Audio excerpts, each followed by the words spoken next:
Praise you, Jesus. Praise you, Jesus. Praise you, Father. Praise you, Father. Praise you, Holy Spirit. Praise you, Holy Spirit. Praise the Lord. Praise the Lord. Praise the Lord. Praise the Lord. Praise the Lord. Praise the Lord. Please be seated.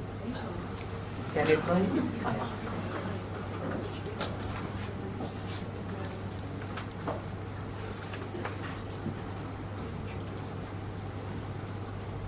Jesus always invites us to be with Him.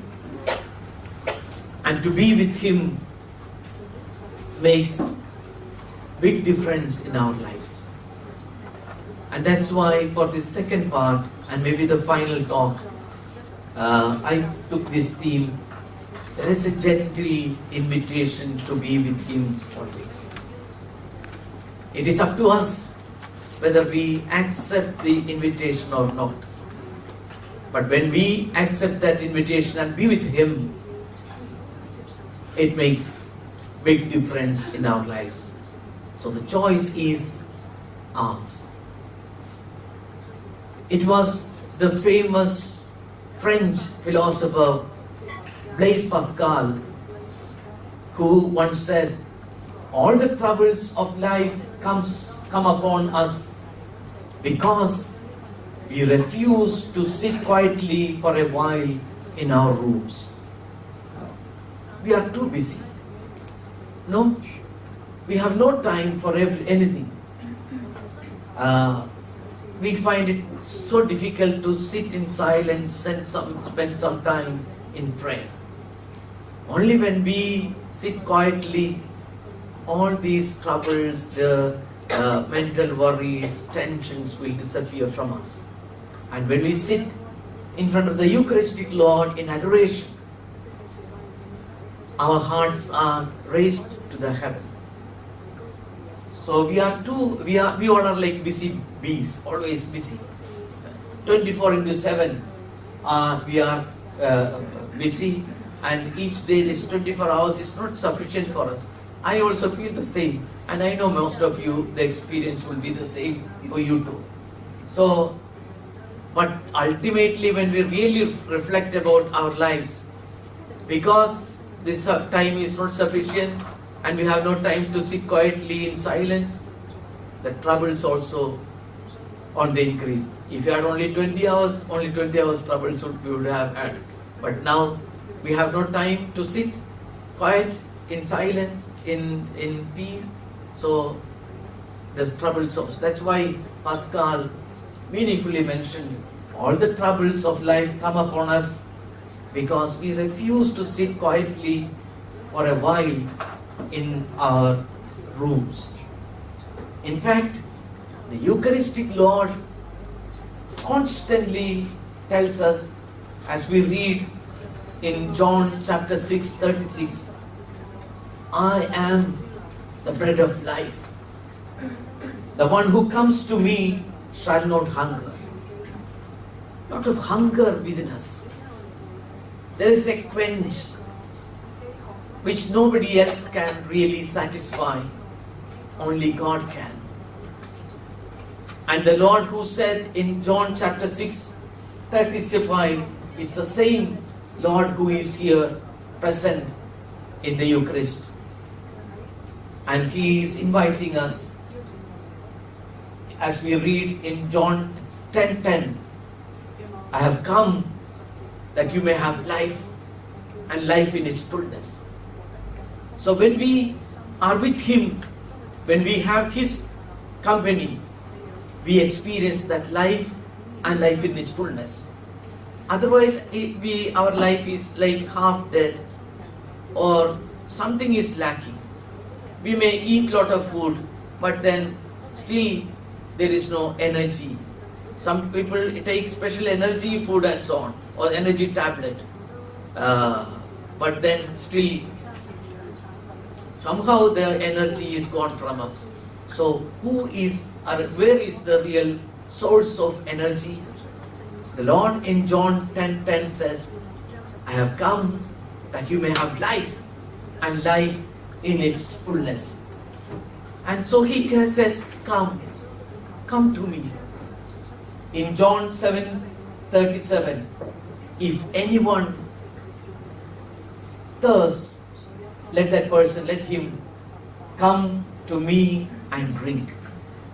And there is no compulsion in it. It's not an order, come. No. It's a gentle, kind invitation. Come. It's up to you to respond. There is no force. There is no compulsion. And there is no obligation. It is up to us. But when we accept that invitation and come to Him who can quench our thirst, there will be a big difference. So it is just a gentle and cordial invitation. It implies when He says that if anyone thirsts, come to me and I will give you, come to me and drink. It means I will give meaning to your life. I will give a sense of fulfillment in your life. When we are far away from God, something to say that man in Luke, Gospel of Luke chapter 15, when he was far away from God, from his father, he had a lot of money with him because he had taken his share from his father. But then he really lacked something precious. The companionship of that father, the love of that father. The moment he is away from him, though he has money, friends, lot of discotheque and dance and parties and so on, but then the basic, fundamentally there is something missing in him. In fact, together with some of the volunteers, I went around also blessing with the Eucharist to the city. In fact, we were praying for the city, particularly the youngsters who are in the pubs of the so on and so on. We, in one place, I don't remember what's the route, but then in that area we went 7 times praying. So you may be shocked, but then we knew and we were convinced that the Lord can work miracles. And I was sitting in the front. Sister asked me to sit because I was holding the Eucharistic Lord with me. And as I was going the first time, I saw some. Second time, I saw a boy and a girl standing there. I don't know whether you noticed. And in fact, the girl was weeping. And the boy was trying to console her, but then, we saw her all the 7 times. She was weeping there. Yes, this is a huge city, but there is a lot of hidden suffering. Though in the midst of bar and beer and singing and dance and huge apparent festivity, there is something missing deep within. There is a void. And that's why the Lord is inviting this gentle invitation. You all responded to that gentle invitation and you will experience the difference. You spend 1 hour here in the Eucharistic presence and you spend 3 hours in that place where Sister mentioned. Maybe order the best beer available and so on. But then there is no comparison. The joy, the sense of peace, the serenity that you experience here, you can never have. That enjoyment, merriment is void. So that is the difference. The Lord has to come into our hearts. So this implies His gentle invitation means, come, I will give meaning to your life. Mark 6:30 to 32. Come away yourselves to a lonely place and rest a while. In fact, the Lord is inviting His disciples to be with Him. They were out in a journey. The apostles come back after a missionary trip. They had gone because the Lord has sent them 2 by 2 to the nearby villages. And there are no bus available, no taxis either, no underground trains and so on. So they have to walk. They have the bag with them or the luggage, and then maybe staff with them, and so on. They just walk. Hot sun. So when they come back, they are physically tired, emotionally weary, and spiritually frail and fragile, totally exhausted. So then he is telling them, the Eucharistic Lord is calling, Jesus is calling them, come to a lonely place and rest a while. In fact, when we look at our lives also, often we are tired, exhausted because of the extra hours we put in our work, or the overburdens that we have, the other troubles that are there behind in our lives, the financial crisis, the emotional upset, the difficulties that we encounter. We are fragile, we are exhausted, we are weary, we are tired. And the Eucharistic Lord is inviting each one of us, come away yourselves. Come to the John Paul II Center, in this chapel, or the other places that are here, there. King And House. King House. King House, and all these places, and rest a while. Because the Lord knows our physical condition, our emotional level, our spiritual difficulties, and so on. So, and what does he mean? Rest a while means, in fact, you remember John, the disciple whom we love most. He was leaning to the chest of Jesus and listening to the heartbeat. And during the Last Supper, something similar. Let's lean to the Lord, the Eucharistic Lord, and listen to His heartbeat. And there is nothing so soothing as you spend these moments in silence, leaning to His chest and listening to His heartbeat. And that it is so refreshing and relaxing. That's why I know some of you come and spend not 1 hour, 2 hours, even more, 3 and 4 hours and so on. Because you realize that this is the real source of serenity and peace. And the Lord is asking you, come away yourselves to a lonely place. There may be so many people, but when you are with the Lord, you are alone with Him. And you alone have that privilege to lean onto His chest and listen to His heartbeat and relax, refresh yourself. And when you go back, you feel that yes, I have had sufficient rest. And this is a constant invitation the Lord putting across to us. John 1:39, come and see. That's what He's told His disciples. There was no compulsion. Come, if you don't come with me, no reaction. There is no strong order about it. No, it's no command. It's a gentle, kind, cordial invitation. And come and see. And see does not mean that I just look at you and see with my eyes. Especially in John, see means experience with your heart.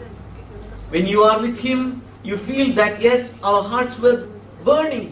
You remember the 2 disciples on the way to Emmaus? In fact, there was gloom in their heart. It was dark outside and as well as inside. You remember the expression when Judas took that piece of bread from Jesus and then he went out. And the later it is said, and it was dark. Means it's not dark outside alone. There was darkness in him. In the same way, when the Lord is inviting us to come and see, means experience that light, experience that new strength that you can feel, and the gloom which is there will be removed. In Matthew chapter 11, 28, come to me, all who labor and are heavy laden, and I will give you rest. So come to me. Who is not burdened here? As a bishop, I am really, sometimes I feel overburdened. Imagine such a short man to look after one entire diocese. I am only the second bishop of the diocese. It's a new diocese relatively, and two extensive civil districts. Sometimes when I go back and go to some of the parish, I have started visiting each family in our diocese. I already finished 23 parishes out of 64, visiting each single family. The reason why I decided to go do that, because one, I am not originally from the diocese where I was not born in Kannur. I was born in a place 7 hours travel from there, so in Cochin.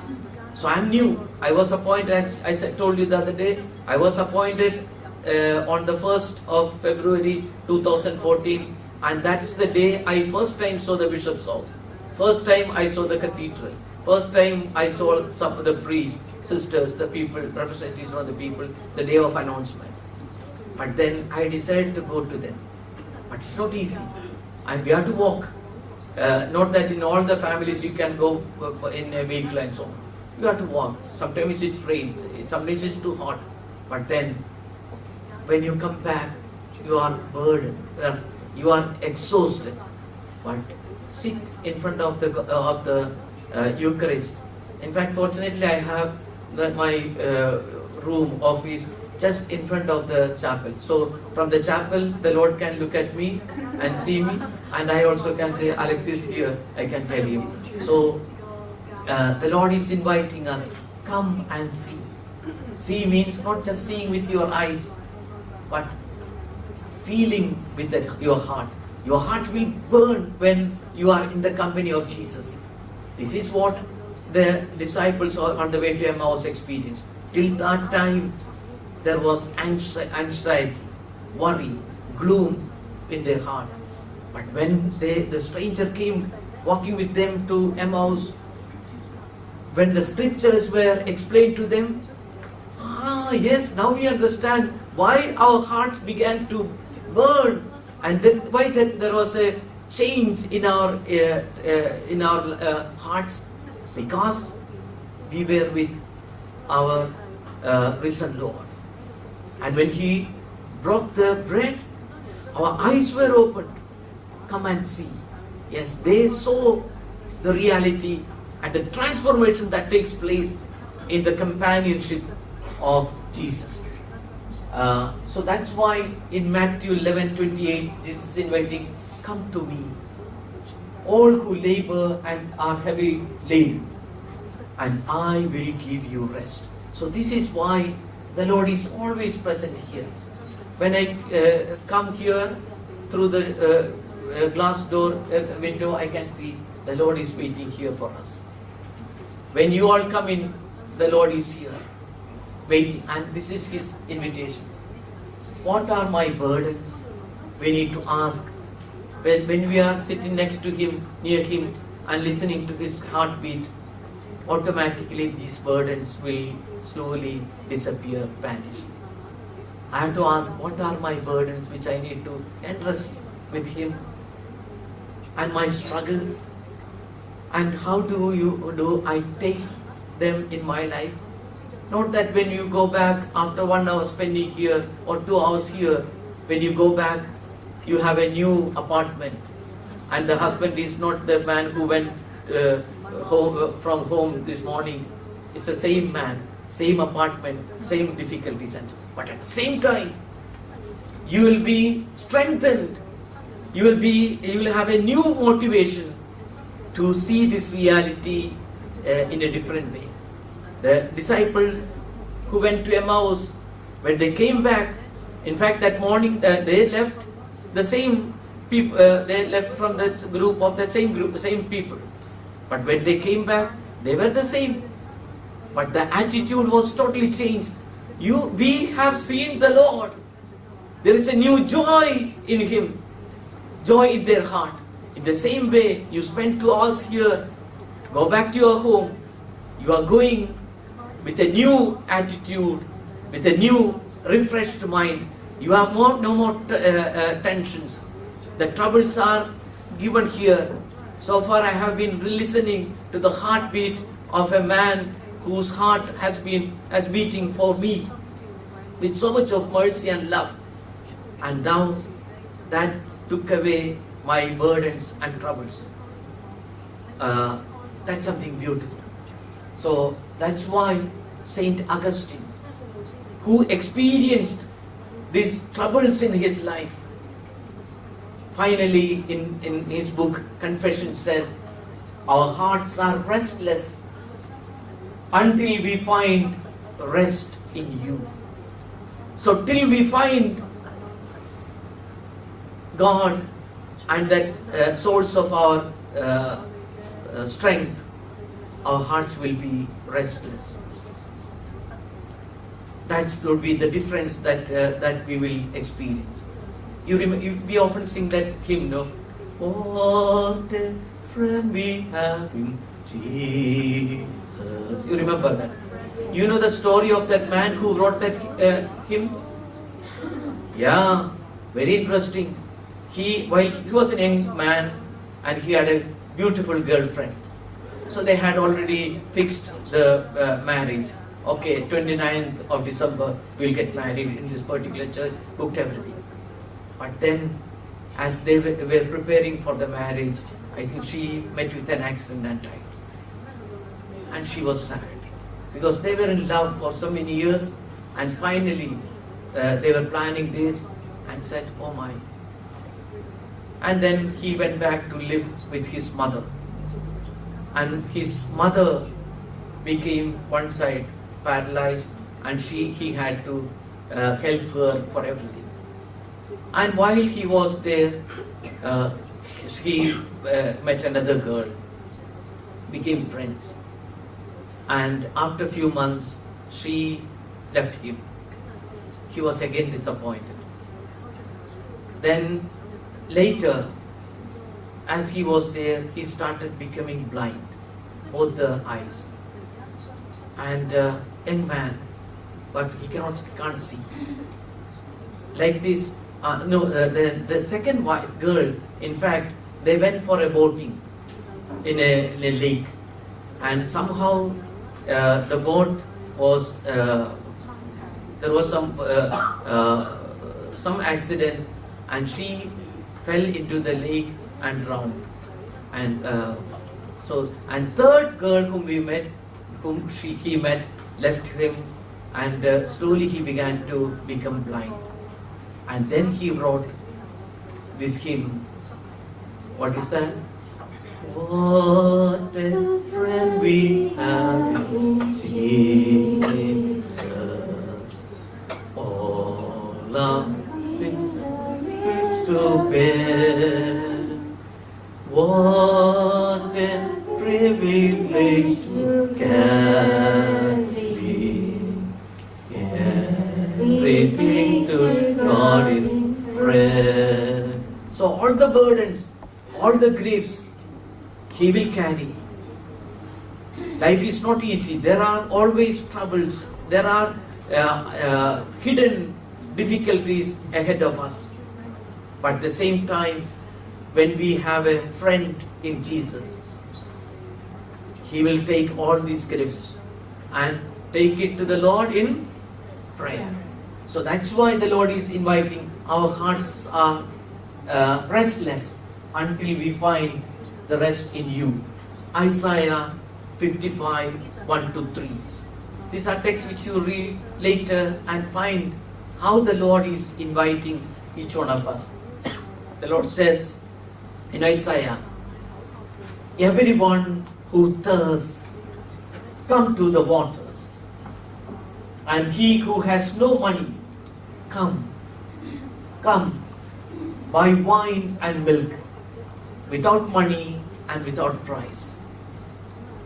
In fact, when we read this text of Isaiah chapter 55, Isaiah, we have to understand also the context in which he brought this text. People are on the exile. There is a wandering tribe. So the exiled Israelites in Babylon. Day for us today or something, we recited that psalm. How can we sing the Lord's song in a strange land? So they are in a strange land by the rivers of Babylon. Same song. So they are in that strange land in Babylon, exile. They can't even sing the Lord's song there. They feel in the captivity deep within. So while they wander around in the desert, they are in the hot sun, dry and empty sand. Some of you must have experienced that desert in the Holy Land or some places and so on. So it's only dry land. Far, you have to go miles and miles, only sand. Nothing else is there, not even a small little plant. And there comes the consoling words when they are wandering in exile. In the desert, you have to pay for everything. Nothing is gratis. You don't get anything free. You buy this, you get this one free. No concession like that. You pay something and you get it. Including water, you have to pay because in water it's so precious. And water is a symbol, in fact. It's symbol of life, prosperity, and purification. In some of the Chinese families, it seems they keep the water fountain. It's a sign when you have the continuous flow of water, they believe that there will be more money coming in, or you know better.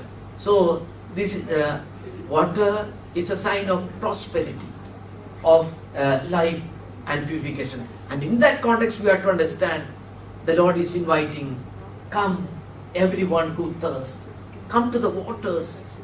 It's not that I'll give you 1 ounce of water. No. Come to the waters, plenty. And gratis. You need not pay. Even if you have no money, come to me and buy wine and milk without money, without price. So this is the invitation that the Lord is giving. John 15, 1 to 10. Remain in me. Come and remain in me. I don't know whether I explained this passage here. Maybe in that other parish when we went. John chapter 15. If you go through it, you can see how many times this word remain is repeated. I think I explained here, no? No, it was there. Peter and Paul. So, we'll just have a look at that text. Because it gives us some very profound meaning. John chapter 15.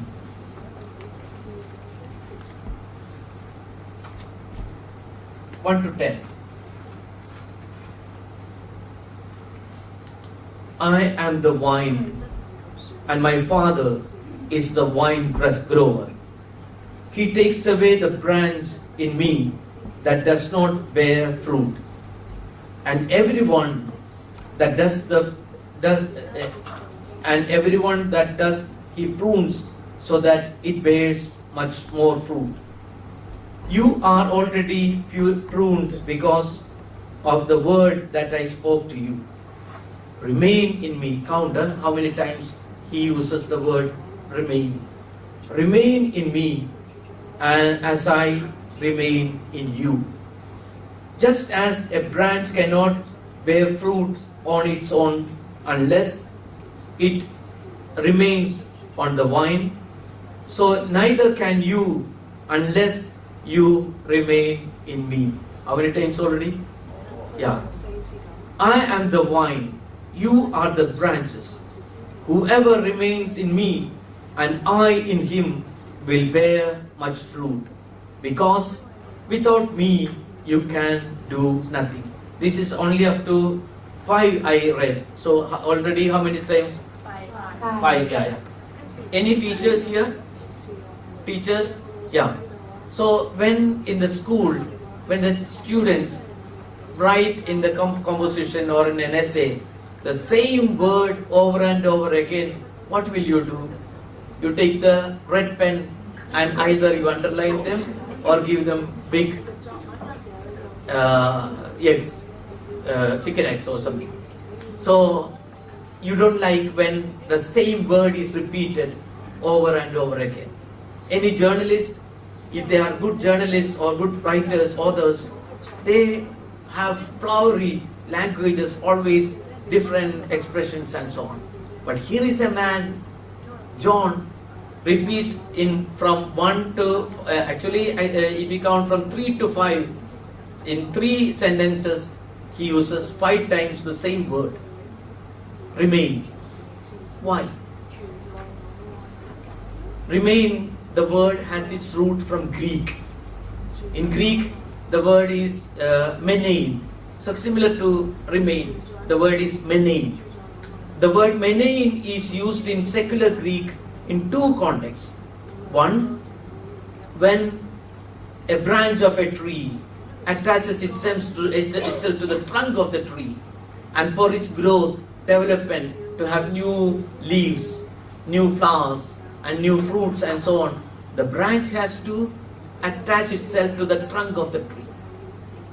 This fact, that of course there is the fact like photosynthesis and so on in the science class, but still for the branch it has to attach itself to the trunk of the tree for its growth, for its development. This fact is explained in Greek with the word menein. So like the branch of a tree attaches itself to the trunk of the tree and sucks out everything for its growth, to have new leaves, new flowers, and to have fruits and so on. It depends totally on the trunk of the tree. In the same way, we as Christians, we have to depend on Jesus, who is the vine. I am the vine. That's what the Lord says. I am the true vine. So we have, as branches, we have to attach ourselves. We have to remain with the trunk of the tree. There should be that menein. Only then we have growth. There are no new leaves. Otherwise we'll get dried up and somebody will break it and put it in the fire. So to have life, to have growth, development, to flourish our lives, we need to remain in Him. Menein should be there. That's one meaning. Second, in the secular Greek, again they use this expression, the child which is being formed in the womb of a mother. From the first moment of conception to its natural growth and when the child is ready for its delivery, for everything, the little baby has to depend on the mother. Even its feelings, even its emotions are very much depend on the mother. And it is a real communion with the mother. Union, total union. Not even 1 hour it cannot come out and go for a walk and come back. No. It has to remain in the mother. The child has no life if it comes out from the womb of the mother. In this fact, when the child totally depends on its mother for its growth, development, to be a fully human being from the first moment as an embryo of its conception and slow growth as an embryo and so on. This total dependence is explained in secular Greek with this term menein or remain. So like this little baby depending totally on its mother, we have to depend on Jesus. There should be the real communion with Him, the total union with Him. Only then I have life and life in its fullness.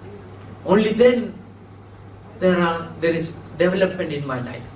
That's why John, the evangelist, uses the same word over and over again. What a beautiful expression. So each word. So that's why the Lord is asking you, remain in me. So that you have life.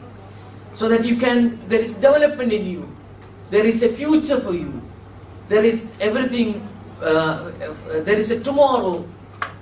So that if you remain with me. Again, John chapter 21, 1 to 4. 21. In fact, if you go through that gospel, just on the previous chapter, John almost concluded his gospel with the chapter 20. Bible scholars say that 21, the last chapter, the 21st chapter is a later addition. He wanted to conclude everything, then he wanted to give something more. That's why he gave an addition. What is the chapter 21, you remember? After the death of Jesus. Everything found as everything is finished as it. Because the death after the death, the body was taken to that hired tomb of Joseph of Arimathea, and they put the seal, and people are on guard. Nothing happens, and the disciples are worried to go out, anxious, and finally the captain leader said, I am going fishing. I am going back to my old profession. So Peter decided to go. And others said, okay, then we are also coming. So they went in search of that old net which they had abandoned some time back. And the same old boat, they managed to get one. And then from the shore, they went to the deep sea fishing. And the whole night they worked. And Gospel John chapter 21, the expression is, and they could catch absolutely nothing. They could get nothing that night. Why? Is it because they have already forgotten how to fish, how to throw the net, how to pull it back and so on? No, come on.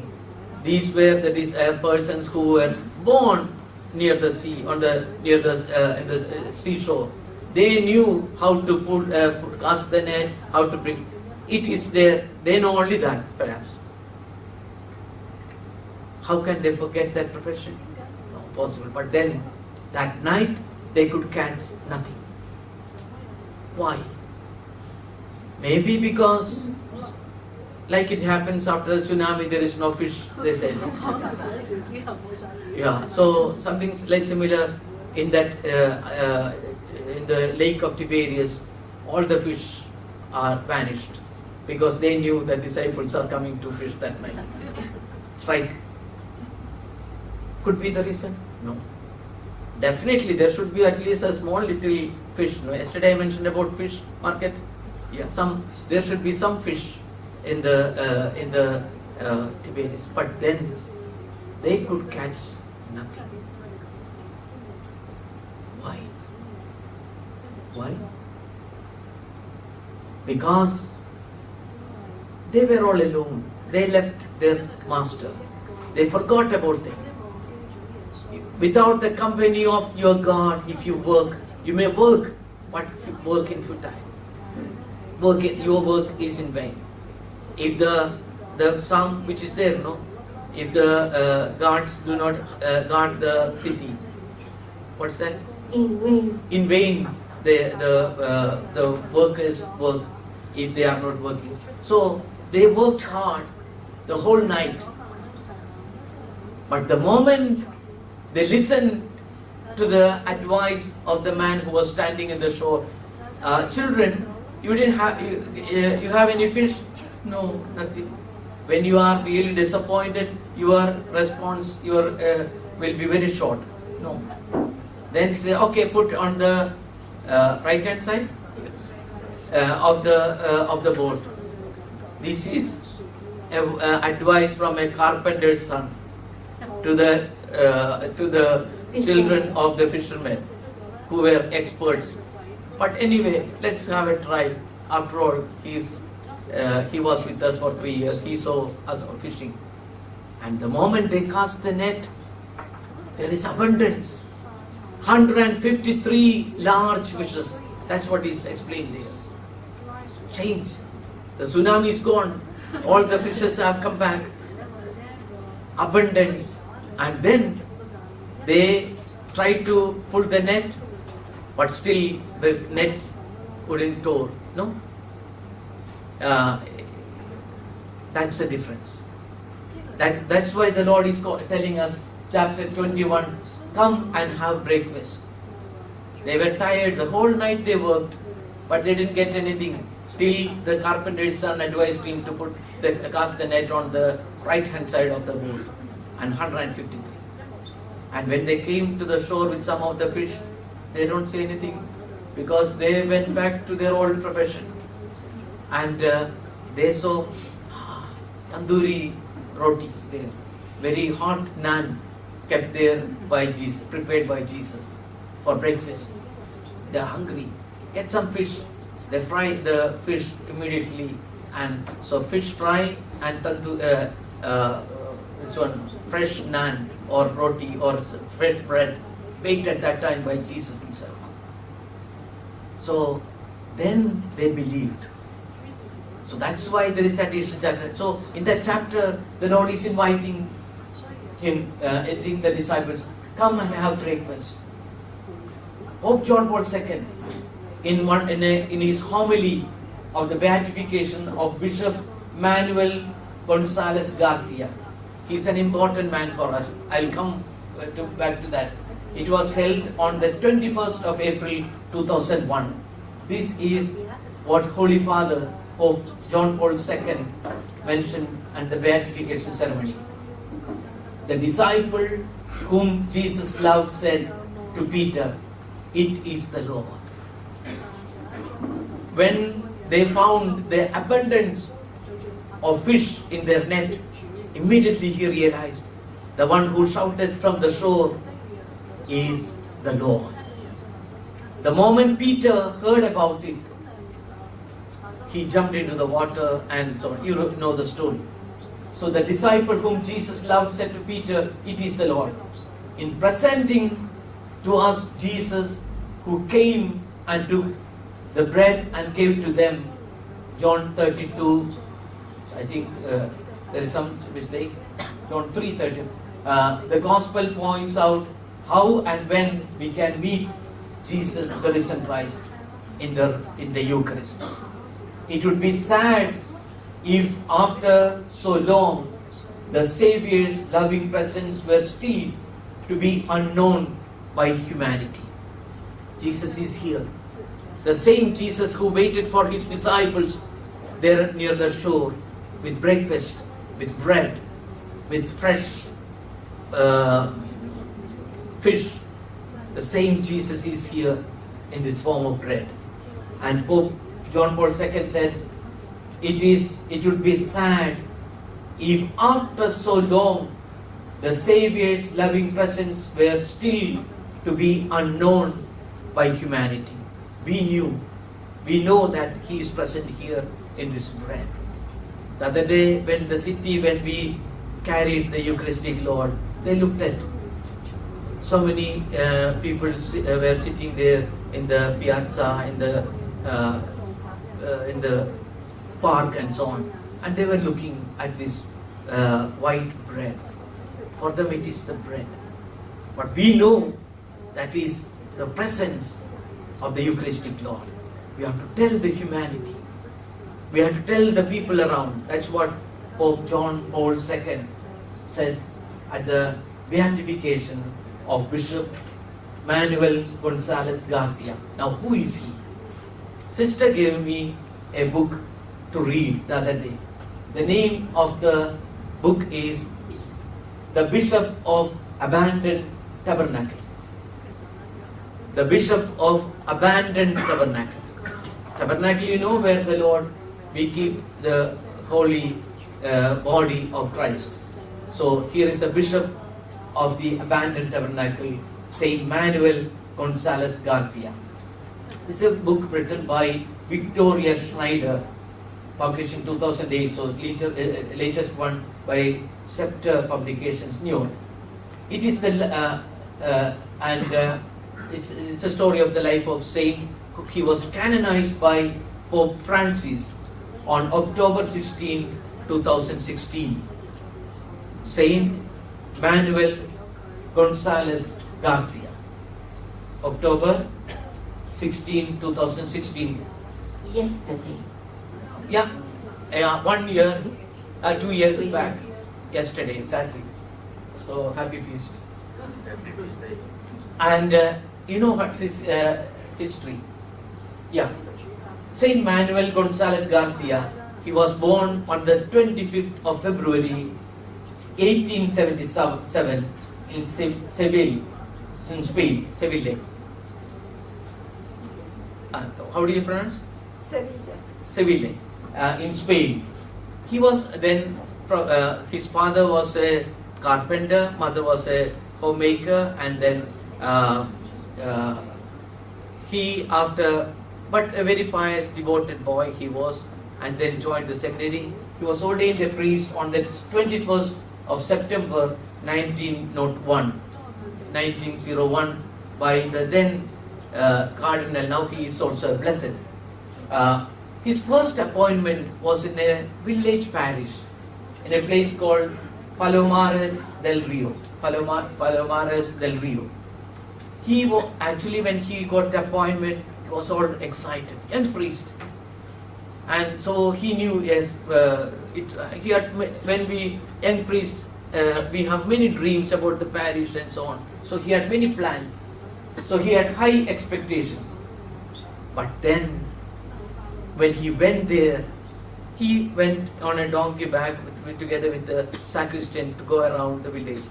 And he asked the sacristan, do the children come here for daily mass? Oh, few children come. And the elderly people, do they come for communion? Oh, maybe 2 or 3. And the rest? No. Like that. It was and he went to the parish church. And his heart was broken. He found, so this is what it is written, but his heart was pierced by the full truth of what awaited him there in the parish. The church building looked very dirty, almost abandoned. There was nobody to clean the church, all dust gathered and so on. And the tabernacle covered in dust and with cobwebs. The altar cloth was torn, and maybe because of the candle, some area it was even burned.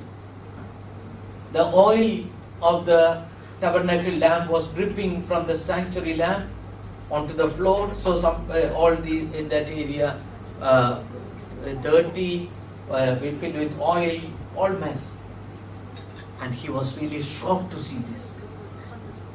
He knelt before the tabernacle in the midst of this disarray. And in that moment, as he was there on his knees, suddenly said, let me not be disappointed to see all these things.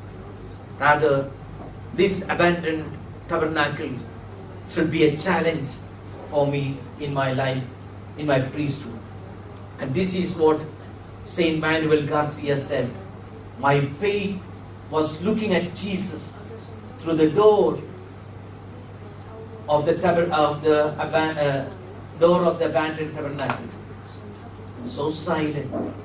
Jesus was looking from the tabernacle. He was so silent, but so patient, so good, and gazing right back at me. Though he was in an abandoned tabernacle, he was still patient, kind, gentle, and looking at me from that abandoned tabernacle. It was a gaze in which all the sadness of the Gospels was reflected. You remember the sadness of the little baby Jesus when he went around as if in a tabernacle when he was still in the womb of Mother Mary, and he must have overheard no room in this inn. So he, as he was kneeling down in front of the abandoned tabernacle, he recalled that sadness of Jesus. Also, the sadness of the words, "Do you want to leave me?" He asked his disciples. "You also want to leave me?" Because some of them left. Now you are here, few of you. "You also want to leave me?" The same sadness he overheard. And the sadness of betrayal of Judas. You remember after at the time of the Last Supper, when it was time for him to go and receive the 30 silver coins, he took that bread and received, and then ate it, and slowly sneaked out of the upper room, and it was dark. The sadness Jesus had at that time.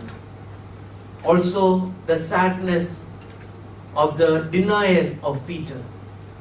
In fact, Jesus had warned him, "Peter, you will deny me 3 times. "No, Lord, no." But then he looked at him. But then no word, all silence. But the sadness deep within. And the sadness of this abandonment by all of them. So, Saint Manuel Garcia, as he was kneeling there in front of that abandoned tabernacle, in the dirty floor, filled with dust, he looked at the tabernacle and he saw Jesus gazing him, still patient, still kind, still gentle, but he could understand the sadness in his face. For me, this turned out to be starting point. He said, "I would dedicate my priesthood to taking care of Jesus in the needs of his life in the tabernacle, to feed him with my love, to keep him with my conversations, to give relief to his heart with my holy sacrifices." Because he is there constantly inviting each one of us, a gentle, kind, cordial invitation. And Saint Gonzalo Garcia decided to lead a life spreading the love of the Eucharistic Lord. So the abandoned tabernacle taught him, gave him a new vision for his life. So he started the Union for Eucharistic Reparation, and many joined him to work with him and so on. And on December 6, 1915, Pope Benedict XV, now one who was got retired, our Pope Emeritus is Benedict XVI, but Pope Benedict XV appointed him as the first auxiliary bishop of Malaga and later as the bishop of Malaga. There he had to face also a lot of difficulties. Even though his house was set on fire, and from there he had to flee almost. But then he will never abandon his devotion to the Eucharist in the tabernacle. Later, Pope Pius XI appointed him Bishop of Palencia. And eventually, on the 4th of January 1940, he died. And he is known as the Apostle of the Eucharist. So that's why in the book, the Bishop of Abandoned Tabernacle. Sister gave me, I was happy to see that book, and I was going through this book. What does this book tells us? What does Saint Manuel Gonzalo Garcia tells us? Eucharistic faith is to be nourished by our daily adoration. You see, the Lord is not to be abandoned here, not in any church gathering dust, with the sanctuary lamp almost dying out and so on. Because He is there with a gentle invitation. Come to me, I will give you rest. By fruitful reception of the Holy Communion, I honor Him. Fruitful reception means I have to be worthy of receiving that. The practice of spending time in silence after my Eucharist. This is what Saint Manuel advocating to us. And he says, beautiful sentence, the real presence of Jesus in the Eucharist is not a static presence. He's just there. It's not a static presence, but living presence. As He walked with the disciples on the way to Emmaus, the same Lord is present also in the Eucharistic, alive, full of life. The same disciples who appeared to the disciples on in the shore of Lake Tiberias, as we saw in John chapter 21, the same Jesus is alive in this Eucharist. The Jesus who went around, touched the eyes of the blind and gave them bright new light. The same Jesus is here present in the Eucharist. It is not a static presence. He is alive. That's why thousands of Eucharistic miracles have taken place in the history of the church. So this is a presence. He is fully alive in this Eucharistic bread. Jesus is with His hands full of gifts.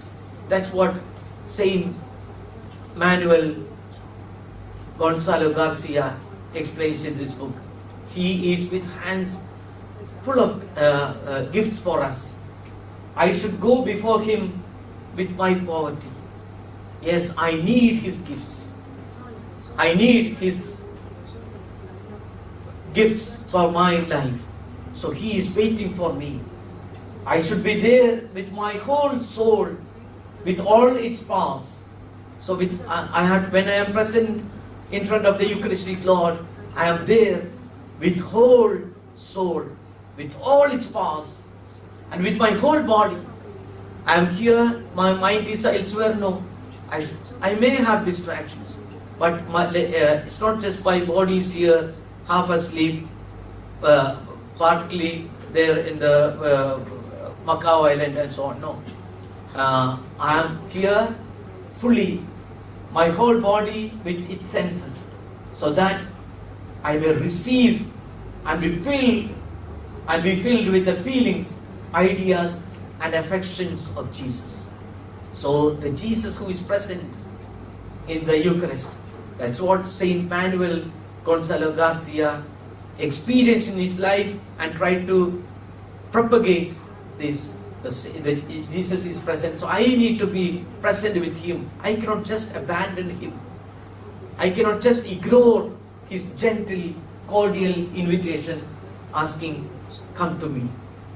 Pope Francis, in his apostolic exhortation, the joy of the gospel, Gaudium, Evangelii Gaudium. The opening sentence itself, beautiful. We should even learn by heart. This is what he said, the joy of the gospel fills the hearts and lives of all who've encountered Jesus. So when we encounter Jesus in the Eucharist, our hearts and lives are filled with the joy. So the joy of the gospel fills our hearts and lives of all who encounter Jesus. Those who accept His salvation, that means those who accept His invitation, come to me and be with me and remain with me. When those who accept His invitation, accept His salvation, are set free from sin. We experience that liberation. We are set free from sin, from sorrow, from inner emptiness. The emptiness that we have, we are set free from that inner emptiness and loneliness. With Christ, joy is constantly born in you. What a beautiful sentence by Pope Francis in Evangelii Gaudium number 1, the opening 3 sentences. The joy of the gospel. I read again. The joy of the gospel fills the hearts and lives of all who encounter Him. Those who accept His salvation are set free from sin, from sorrow, from inner emptiness and loneliness. With Christ, joy is constantly born in you. Every day we have new joy, new experience of some beautiful sentence. You can download it. I mentioned www.vatican.va, or go to Google and say, just type Evangelii Gaudium. You get this text. Or Pope Francis, Joy of the Gospel. You will get the entire text. It is a beautiful text. Like the other one, as I mentioned, Gaudete et exultate, means rejoice and be glad. So, I conclude with the 7 challenges what Pope Francis gives to each one of us. 1, to be a merciful shepherd. Each one of us has a shepherding duty. Of course, as a bishop, I am called as a shepherd, and a special responsibility. A parish priest is a shepherd, but in a family, the head of the family, or any one of you, we have a shepherding duty. We need to shepherd many others who have not come still to the Lord. We have to bring them to this green pasture. So the first challenge that Pope Francis repeatedly in his exhortations and teachings said, to be a merciful shepherd. Mercy has to be there, compassion has to be there. So the duty of a shepherd.